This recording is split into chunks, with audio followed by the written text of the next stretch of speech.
నమస్తే. Cockroach Janata party Jantar Mantar దగ్గర చాలా భారీ స్థాయిలో నిరసన ధర్నా కార్యక్రమం చేపట్టిండ్రు. స్వచ్ఛందంగా యువత దాదాపు 30,000 నుంచి 35,000 మంది వచ్చిండ్రు అనేది అక్కడి నుంచి వస్తున్న సమాచారం. స్వచ్ఛందంగా వచ్చిండ్రు. ఈరోజు ఉదయం 8:30 గంటల ప్రాంతంలో ఎయిర్పోర్ట్లో ల్యాండ్ అయ్యిండు అభిజిత్ దీప్కే ఢిల్లీలో. అప్పటికే పోలీసులు భారీగా మోహరించిండ్రు. వేల మంది పోలీసులు, వందలు కాదు వేల మంది పోలీసులు. యువత అప్పటికే చేరుకున్నారు. జంతర్ మంతర్ దగ్గర వేల మంది చేరుకున్నారు. అయితే గతంలోనే చెప్పిండు, జూన్ 6 తారీఖు ఇండియాకు వస్తున్నా, జంతర్ మంతర్ దగ్గర ధర్నా నిర్వహిస్తున్నా, పార్లమెంటు స్ట్రీట్ పరిధిలో ఉన్నటువంటి పోలీస్ స్టేషన్లో పర్మిషన్ తీసుకుంటాం, వచ్చిన రోజే తీసుకుంటామని చెప్పినట్టే పర్మిషన్ తీసుకున్నారు. జంతర్ మంతర్ దగ్గర ఇప్పటి వరకు సాయంత్రం ఇప్పుడు ఎంత అవుతుంది, 5:48 అవుతుంది. 5 గంటల వరకు వాళ్ళు ధర్నా చేసిండ్రు, భారీ నిరసన కార్యక్రమం చేసిండ్రు. ప్రధాన డిమాండ్లు ఏంది? నీట్ ఈ నెల లాస్ట్ మంత్ మే 3 తారీఖు నీట్ ఎగ్జామ్ జరిగింది. లీక్ అయింది పేపర్. భారీ స్థాయిలో లక్షల మంది విద్యార్థులు కన్నీళ్లు పెట్టుకున్నారు. సబ్జెక్ట్ కరెక్షన్ ఒకరో ఇద్దరో చనిపోయినట్లు కూడా అనిపించింది. సబ్జెక్ట్ కరెక్షన్ వాళ్ళు ఏండ్లకేండ్ల కూర్చొని లేదా నెలలుగా కూర్చొని చదివిన చదువంతా ఇసుకాల పోసిన నూనెలాగా అయిపోయింది.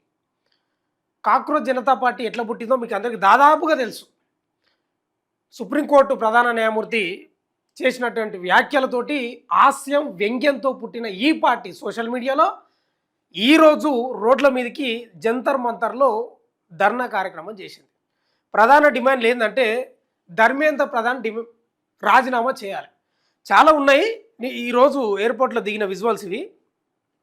ఇది కాదు, ఫస్ట్ ఇది చూపిస్తా. ఇది ఫోటోలా.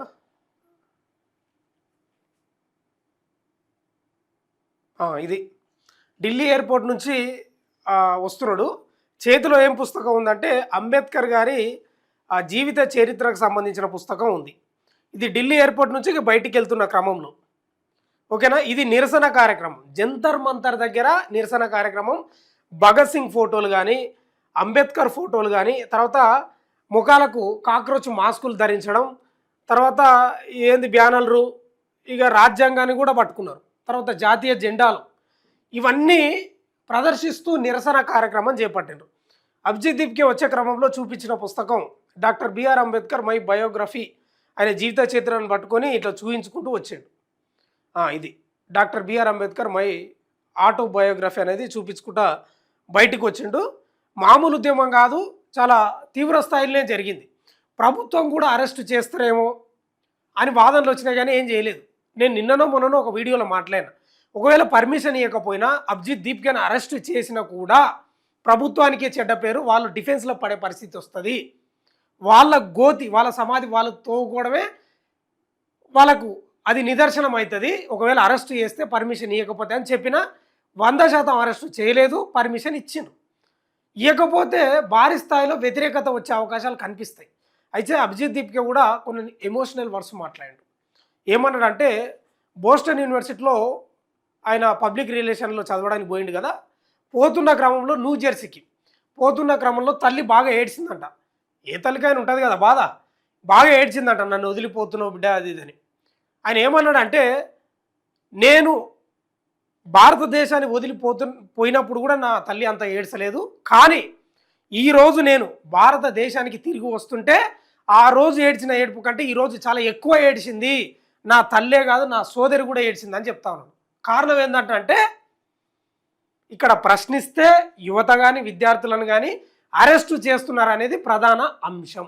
అందుకు ఏడ్చిండ్రంట. నీవు రాకు, అమెరికా నుంచి వెళ్ళిపో, ఇక్కడ నుంచి ఒకవేళ వచ్చినా కూడా ఎంబడే వెళ్ళిపో, అసలు రానే రాకు, నిన్ను అరెస్ట్ చేస్తారు, జైల్లో పెడతారు, హింసిస్తారు, కొడతారు, వద్దు అని ఘోరంగా ఏడ్చిందని ఆయన చెప్పిండు ఎమోషనల్గా. ఇంకో మాట ఏమన్నాడంటే, ఇది ఒక్క నా తల్లి బాధనే కాదు, భారతదేశంలో ఉన్నటువంటి ప్రశ్నించే విద్యార్థులది యువకుల పరిస్థితి ఇదే రకంగా ఉందని కుండబద్దలు కొట్టిండు. ఉండొచ్చు, అది కూడా నిజమే. మరి ఏమవుతుందంటే బీజేపీ ప్రభుత్వం ఏమైపోయిందంటే ప్రశ్నిస్తే కేసులు, తర్వాత ప్రతిపక్షాలు ఇట్లయితే ఈడీ సిబిఐ కేసులు పెట్టడం, వేధించడం ఇవన్నీ జరుగుతూనే ఉన్నాయి. మీరు గమనించండి దేశవ్యాప్తంగా. అందుకే వాషింగ్ పౌడర్ నిర్మా అని ఏదో ఆ ట్రోల్ నడుస్తూ ఉంటుంది. అంటే ఆ పార్టీలోకి పోయినప్పుడు ఇంకంతా సత్య హరిశ్చంద్రులు అయిపోతారు, అంత క్లీన్ అండ్ గ్రీన్ అయిపోతారు. కాబట్టి తల్లి అంత ఘోరంగా ఏడ్చిందంట, నువ్వు రాకు హైదరాబాద్ ఏది ఢిల్లీకి రాకు, వద్దు, నువ్వు అక్కడనే ఉండు అని ఏడ్చిందంట. చాలా ఎమోషనల్గా ఫీల్ అయింది. ఈరోజు జరుగుతున్న పరిణామాలు కూడా మనం చూడొచ్చు. దేశంలో నీట్ పేపర్ లీకు, ఇంకో నినాదం కూడా వినిపించింది, మేక్ ఇన్ ఇండియా అంటే లీక్ ఇన్ ఇండియా అని వచ్చింది అనేది. అంటే జంతర్ మంతర్ దగ్గర జరిగినటువంటి ఆ కార్యక్రమంలో అసలు స్వచ్ఛందంగా వచ్చారు. జంతర్ మంతర్ దగ్గర జరిగినటువంటి ఆ కార్యక్రమంలో స్వచ్ఛందంగా వచ్చిండ్రు దాదాపు 30 నుంచి 35,000 మంది. ఏంది డిమాండ్ అంటే నీట్ పేపర్, నీట్ ఎగ్జామ్ జరిగింది కదా, నీట్ కానీ ప్రధానంగా ఇది తీసుకున్నారు. సిబిఎస్ఈ ఎగ్జాముల్లో జరిగిన అవకతవకలకు బాధ్యత వహిస్తూ, జవాబుదారీతనం వహిస్తూ ధర్మేంద్ర ప్రధాన్, కేంద్ర విద్యాశాఖ మంత్రి ఉన్నాడు కదా, ఆయన రిజైన్ చేయాలనేది వాళ్ళ యొక్క ప్రధాన డిమాండ్. అంటే నిజంగా కూడా మనం మాట్లాడుకోవాలి, ధర్మేంద్ర ప్రధాన్కు సంబంధం లేకపోయినా సరే, సంబంధం లేకపోయినా ఏముండాలి, సంబంధం లేకపోయినా జవాబుదారీతనం ఉండాలి. దీనివల్ల ఏమవుతుందంటే ప్రభావం పడుతుంది. అరే అప్పుడు రాజీనామా చేసిండు, అవకతవకలు జరుగుతాయి అని ప్రభుత్వం కూడా అలర్ట్ అవుతుంది. దేశవ్యాప్తంగా ఒక చర్చ నడుస్తుంది. అందుకే అంటున్నా, ఆయనకు సంబంధం లేకపోవచ్చు, ఆయన పాత్ర లేకపోవచ్చు నీట్ పేపర్ లీక్ అయిన దాంట్లో, కానీ జవాబుదారీతనం మాత్రం పక్కా ఉండాలి. అదే వాళ్ళు డిమాండ్ చేస్తూ ఉన్నారు. బాధ్యత ప్లస్ జవాబుదారీతనం చాలా ఇంపార్టెంట్. ఇంకా మన దేశంలో ఉన్న దరిద్రం ఏంటంటే విద్యా వ్యవస్థ చెదలు పట్టిపోయింది 100%. ఇది ఎవరేమనుకున్నా అనుకోకపోయినా చెదలు పట్టింది. విద్యా వ్యవస్థల లోపాలు మామూలుగా లేవు. కాక్రోచ్ జనతా పార్టీ తీసుకున్నటువంటి ఆ స్టాండు ఫస్ట్ విద్య మీదనే తీసుకున్నది. నీట్ పేపర్ లీక్ అయిన అంశంలో 100% ధర్మేంద్ర ప్రధాన్ 5 గంటలకు, ఈరోజు 5 గంటలకు రాజీనామా చేయాలని అన్నారు, కానీ ఏం చేయలే. ఇవాళ దేశంలో విద్యా వ్యవస్థ ఎట్లుందంటే నాకు అర్థం కాదు. పేదోడు ఏమన్నా చదువుకునే రకంగా ఉందే? గవర్నమెంట్ స్కూళ్ళలోనేమో సరైన వసతులు ఉండవు, గవర్నమెంట్ కాలేజీలలో సరైన వసతులు ఉండవు, యూనివర్సిటీలల్లో గొప్పలు వచ్చిన వాళ్ళు కూడా ఉన్నారు. కానీ ఇతర దేశాలతో పోలిస్తే మన యూనివర్సిటీల పరిస్థితి ఏందో మనం అర్థం చేసుకోవాలి. ఇవాళ విద్య చాలామందికి నాణ్యమైన విద్య, ఇంగ్లీష్ మీడియం విద్య అందడం లేదు. దేశవ్యాప్తంగా ఇదే పరిస్థితి ఉంది. అందుకే అంటున్నా, దరిద్రం, మన దేశంలో ఉన్న దరిద్రం ఏంటంటే అసలైన విద్య, నాణ్యమైన విద్య, ఇంగ్లీష్ విద్య ఇవ్వకపోవడమే అసలైన ద్రోహం చేస్తున్నారు ప్రభుత్వాలు, కేంద్ర ప్రభుత్వాలు కానీ రాష్ట్ర ప్రభుత్వాలు. ఇవాళ ప్రైవేట్ స్కూళ్ళను ప్రారంభిస్తారు, ప్రైవేట్ హాస్పిటల్ను ప్రారంభిస్తారు. ప్రైవేటు స్కూళ్ళల్లో ఇవాళ హైదరాబాద్లో కానీ తెలంగాణ వ్యాప్తంగా ఎవరైనా ప్రైవేట్ స్కూళ్ళల్లో పిల్లలను చదివించాలంటే వాళ్ళ శ్రమ అంతా వాళ్ళ చదువుల కోసమే అవుతుంది. సరే, చదువులకు పెట్టుబడి పెట్టిండ్రు, రేపు లాభం ఏమైనా వస్తుందంటే వాళ్ళు చదివిన చదువుకు సరైన ఉద్యోగాలు దొరకక మార్కెట్లో పబ్లిక్లా ఇబ్బంది పడుతున్న పరిస్థితి కనిపిస్తూ ఉంది. అంటే ఇవాళ కేవలం పేదోడు ఎందుకు పైకి వస్తలేడంటే 2 కారణాలు 100%. దీనిలో ఎలాంటి డిస్ప్యూట్ లేదు. పేదవాడు ఇవాళ పైకి రాకపోవడానికి కారణం ఏంటంటే 2 దగ్గరనే ఖర్చు అవుతున్నాయి. 1 విద్య దగ్గర ఖర్చు, 2 వైద్యం దగ్గర ఖర్చు. మీరు గమనించుకోవాలి. 100% పిల్లలను మంచిగా చదివించుకోవాలని ఎవరికైనా ఉంటుంది. ఇంగ్లీష్ మీడియం విద్య ఇవ్వాలి, మేము ఇట్లే ఉంటే ఎట్లా, మా పిల్లలు కూడా మంచి విద్య అందించాలనేది ఎవరికైనా ఉంటుంది. ప్రతి తల్లిదండ్రులకు.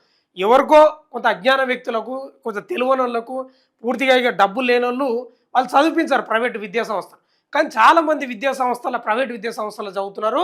ఇక మీకు తెలుసు, నర్సరీ నుంచే జలగలు కూడా సిగ్గుపడే విధంగా రక్తాన్ని పీల్చుకొని ప్రైవేటు స్కూళ్ళు ఇలా రక్తం తాగుతున్నాయి. ఇక వైద్యం సంగతి మీకు తెలుసు. ప్రభుత్వమే తాపిస్తుంది, అన్నీ వేస్తుంది. ఇలా గవర్నమెంట్ హాస్పిటల్కి పోతే ఏ స్కానింగ్ ఉండదు, సరైన వసతులు ఉండవు, ఎవరు సరిగ్గా పట్టించుకోడు. ఏనో 1-2 హాస్పిటల్ చూపించి ఇగో మా గొప్పతనం, ఇగో మాదని గల్లెగిరేస్తారు ప్రభుత్వం. కానీ చాలా మటుకు గవర్నమెంట్ హాస్పిటల్ చాలా దీన స్థితిలో, దరిద్రపు స్థితిలో, దిగజారిన స్థితిలో ఉన్నాయి. అందుకే ప్రైవేట్ హాస్పిటల్కి పోతే ఇలా లక్షల ఫీజు. నేను అందుకే అంటున్నా, ఈరోజు పేదవాడు ఎంత కష్టపడ్డా 24 గంటల్లో 16 గంటలు లేదా 18 గంటలు కష్టపడ్డా కూడా ఎందుకు పైకి వస్తలేడు, ఎందుకు ఒక మంచి ఇల్లు కట్టుకోలేకపోతున్నాడు, ఎందుకు వాడొక కారు తెచ్చుకోకపోతున్నాడు, ఎందుకు వాడు సరైన బట్టలు వేసుకోలేకపోతున్నాడు, సరైన పౌష్టికాహారం తినలేకపోతున్నాడు అంటే కారణం ఈ రెండే. ఈ రెండే విద్య వైద్యానికి పెడుతున్న ఖర్చు. వాళ్ళు సంపాదన ఒక 100% తీసుకుంటే 70-80% దీనిలోకే పెడుతున్నారు. ఏడంగా పైకి వస్తాడు. అందుకే విద్య అనేది సమూల మార్పులు జరగాలి. విద్యా హక్కు చట్టం అమలు జరుగుతుందా? అస్సలు జరగట్లేదు. పేదవానికి నాణ్యమైన విద్య అందకపోవడం పెద్ద ద్రోహం, పాపం. ఈ దేశంలో కానీ ఈ రాష్ట్రంలో కానీ జరుగుతున్నటువంటి మోసం, కుట్ర ఏంటంటే పేదవానికి, దిగువ కుటుంబాలకు మధ్యతరగతి కుటుంబాలకు అసలు విద్య అందడం లేదు. ఇలా అమెరికా పోయి యూనివర్సిటీలలో చదువుతున్నాం, లేకపోతే లండన్లో పోయి యూనివర్సిటీలో చదువుతున్నాం, ఆస్ట్రేలియా చదువుతున్నాం, ఎందుకు వాళ్ళు మన దగ్గరకు వచ్చి చదువుతలేరు అనేది ఇక్కడి పాలకులు గుండె మీద చేసుకొని వాళ్ళు ఆలోచన చేయాలి. ఇవాళ బోస్టన్ యూనివర్సిటీ, తర్వాత హార్వర్డ్ యూనివర్సిటీ, ఇంకేవో యూనివర్సిటీలో పోతున్నారు. కానీ ఇక్కడున్న యూనివర్సిటీల్లో ఎందుకు చదువుతలేరు? ఇవాళ రాజకీయ నాయకుల పిల్లలు, వాళ్ళ మనవళ్ళు మనవరాళ్ళు ఇక ఫ్లైట్లో వెళ్ళిపోయి యూనివర్సిటీల్లో చదువుతున్నారు. ఇదే దేశంలో ఎందుకు చదువుతలేరు అనేది ప్రధానంగా దేశ పాలకులు, రాష్ట్ర పాలకులు ఆలోచన చేయాలి. నేను అదే చెప్తున్నా, మీ పథకాలు ఎవ్వరికి అవసరం లేదు. మీ నగదు బదిలీ పథకాలు కానీ, ఈ ఫ్రీ బస్సులు కానీ, అవి ఇవి ఈ రెండింటికి మీరు ఉచితంగా ఇవ్వండి. దేశంలో కానీ రాష్ట్రంలో కానీ విద్యకు వైద్యానికి ఉచితంగా ఇవ్వండి. ప్రతి పేదవాడు పైకి వస్తాడు. అప్పుడు వాళ్ళ జీవితాలు దారిద్ర్య రేఖకు దిగుగన కాదు కదా, మంచి ఉన్నత స్థానానికి వస్తాయి. ఇవి మాత్రం చేయనికే చేత కాదు, ఇవి మాత్రం చేయనికే రాదు. అందుకే కాక్రోచ్ జనతా పార్టీ కూడా ఈరోజు స్టార్ట్ తీసుకున్నది. విద్యపై సమూల మార్పులు జరగాలి. దీనికి బాధ్యత వహిస్తూ మరియు జవాబుదారీతనం వహిస్తూ 100% రిజైన్ చేయాలి ధర్మేంద్ర ప్రధాన్ అనేది వాళ్ళ డిమాండ్. మరి ఆయనకు సంబంధం ఉందంటే లేకపోవచ్చు, కానీ ఒక రిజైన్ చేయడం వల్ల జరిగే పరిణామాలు ఇంకో రకంగా ఉంటాయి. దేశంలో జరుగుతున్నటువంటి మోసాన్ని ఈరోజు బొద్దింకలు జంతర్ మంతర్లో ధర్నా చేసి నిరసన వ్యక్తం చేసిన పరిస్థితి కనిపిస్తూ ఉంది. చాలామంది యువకులు వచ్చి ధర్నా కార్యక్రమాన్ని నిర్వహించి చాలా నినాదాలు చేసిండ్రు. ఇదొక విప్లవం, ఇదొక మార్పు, ఇదొక కదలిక, విద్యా వ్యవస్థలో ఏదో మార్పు చేయాలనేది 100% ఉంది. పాలకులు వాళ్ళు గుండె మీద చేసుకొని రాజ్యాంగబద్ధంగా ఇవాళ అంబేద్కర్ ఫోటోను ప్లస్ ఎక్కువ శాతం మీకు కనిపించిన భగత్ సింగ్ రాజ్యాంగం పుస్తకం కనిపించింది. ఇవాళ రాజ్యాంగానికి వ్యతిరేకంగా ఇవాళ మాట్లాడితే అర్బన్ నక్సలైట్లు అని చెప్తా ఉన్నారు. ఎక్కడ మాట్లాడినా, ఎక్కడ స్పీచ్లు ఇచ్చినా అర్బన్ నక్సలైట్లనే ముద్ర చేసినారు. అందుకే ప్రధానంగా ఈరోజు రాజ్యాంగం కనిపించింది, అంబేద్కర్ ఫోటో కనిపించింది ఆ ధర్నాలో, ప్లస్ భగత్ సింగ్ ఫోటోలు కనిపించినట్టే మీరు అర్థం చేసుకోండి. మీ పాలకులు పేదల జీవితాలతోటి చెలగాట మారుతున్నారు.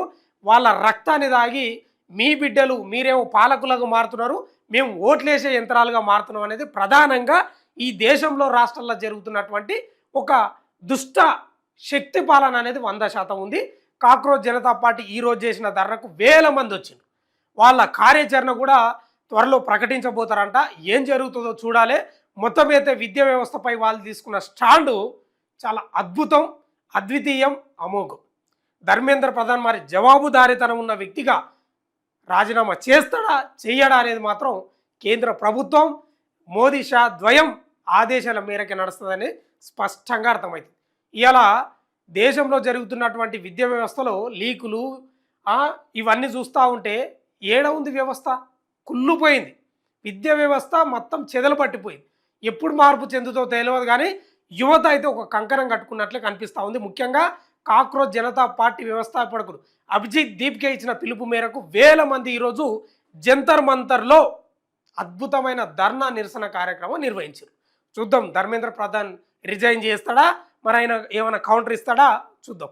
చూస్తూనే ఉండండి మన తొలి వెలుగు.